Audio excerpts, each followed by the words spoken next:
It's a big sum. It clearly is a big sum paid out by the employer. Employers have money where employees don't. And although there is no formal admission of liability, because when there's a settlement, that's part of the deal, there is no admission of liability, clearly it goes further than just papers accepting that editors should resign because something's gone wrong. So this has clearly become something that's become corporate responsibility, not personal responsibility. I think there's a real big lesson here, which is that it is very easy, or it can be very easy, for individuals to break into, to buy their way into, to have access to data on the rest of us, ordinary citizens, well known and not well known. And it's very difficult for the ordinary citizen to get any comeback. I mean, if you're rich and you can take legal action, or rich and be willing to risk the costs of legal action, then it's one thing. But that doesn't apply to most of the people in the country.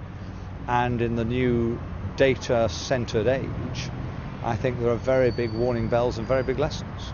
There was a lot of information, presumably a lot of it not much use to anybody, as it happens, as in my case, as I understand it, but there was a lot of information. And therefore, we shouldn't presume this was a spur of the moment, one-off, do it over the weekend exercise.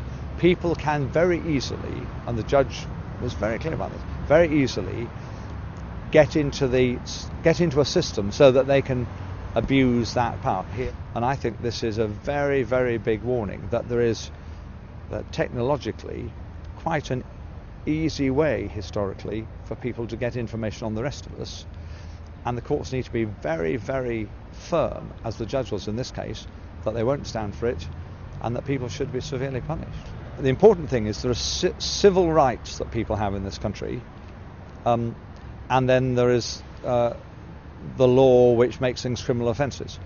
I'm always one, I've always throughout my life never asked for special rights of privacy for politicians or government ministers or important people.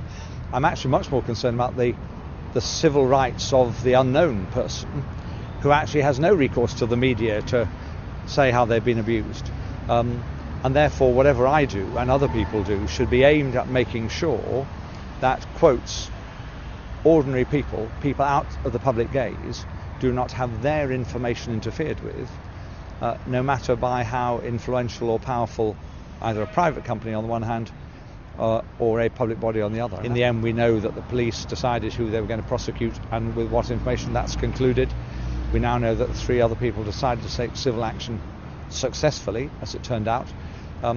There's a question as to whether this newspaper group or any other newspaper group is liable to other actions, and I guess the lesson of this story is they shouldn't presume, any newspaper organisation, any press organisation shouldn't presume that this is something that will only be dealt with in the criminal courts. It might be dealt with in the civil courts as well. It clearly takes liability one step further than the previous resignation of the editor of the paper. I hope that they have learnt the lesson. I mean, the judge was very clear. He wanted lessons to be learned, and he wanted the message to get out. Now, since then, there hasn't been another prosecution that I'm aware of. Since then, there hasn't been another public complaint of that sort of abuse.